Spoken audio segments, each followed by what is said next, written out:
Hadicha onamiz bilan birga Rasulimiz alayhisolatu vasallam uyda o'tiruvdilar, hujrada. Tashqaridan xizmatchi kirib, bir ayol kirishlikka ruxsat so'rayapti dedilar. Ular hayron bo'lib, "Bu ayol kim ekan?" dedi. "Bu ayol Muhammad sallallohu alayhi vasallamning onasiman deb aytayapti" dedilar. Har ikkisi ham hayratlandi. Chunki Rasulimiz alayhisolatu vasallamning onalari yoshligida olamdan o'tib ketgan. Hozir bir ayol kelib, "Men onasiman" deyapti. Hayron bo'lib, "Onam" dedilar. Hadicha ona ham hayron. "Kim? Onasi?" dedilar. "Ha, onasi ekan. Ismini Halima-i Sa'diya deyapti" dedilar. Shunda Rasulimiz alayhisalom yuzlari charog'on bo'lib ochilib ketdi. Shu o'rinlardan turib ketdilar. "To'g'ri aytyapsan, kirgiz onam" dedilar. "Tuqqan onam emas, mana sut onam" dedilar. Halima-i Sa'diya emizib katta qilgan edilar. Yigitlar, Rasululloh alayhisolatu vassalamni tug'magan, ammo sut berib boqib tarbiya qilgan onasini kutib olishini ko'ring. O'rnidan turdilar. "Kirgiz" dedilar. Kirganlarida ustidagi liboslarini yechib, ridolarini oyoqlarining tagiga soldilar. "Onajon, o'tiring" dedilar. "Xush kelibsiz" dedilar. Bugun onasi kirganda hatto o'rnidan turishlikni ham loyiq ko'rmayotgan yigitlar uyalish kerak. Ona kirganda hatto bir qiyo boqmayotgan, ko'zini telefondan uzmayotgan yigitlar bugun Rasululloh alayhisolatu vasallamdan o'rnak olishdi. Kirganlarida o'rnidan turdilar, eng qadrli narsasini soldilar oyog'in tagiga. "Onajon, o'tiring" dedilar. "Xush kelibsiz" dedilar. Holbuki bu tuqqan emas, sut onalari edi.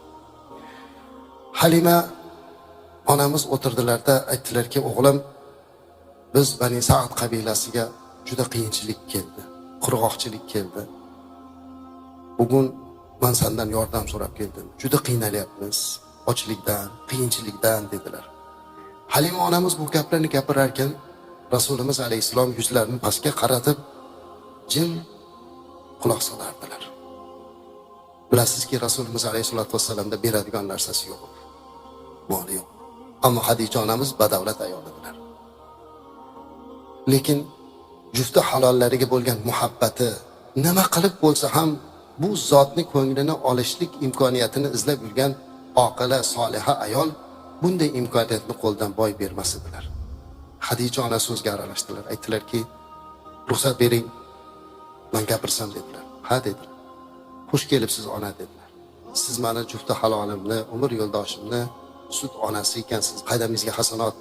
Agar Muhammad sallallohu alayhi vasallam jufti halolim ruxsat bersalar, shu yordamni men qilsam sizga" dedilar.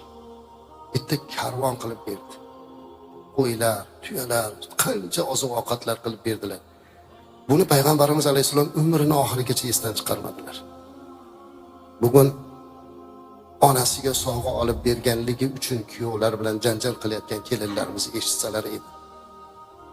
Nima uchun hadeb onangizga qilaverasiz deb norozi bo'layotgan qizlarimiz bugun Rasulimiz alayhisalom jufti halola Hadicha onamizni bu iltifotlarni bilsalar edi, balki aksincha aytardilar. "Onangizga qiling, onangizga qiling" degan bo'lardilar. Rasulimiz alayhisolatu vasallam jufti halollari o'zlari boy, badavlat bo'lsalar-da, hali umrida ko'rmagan bir ayol uchun iltifot qilgan bu onamizdan Alloh rozi bo'lsin, namuna olsinlar.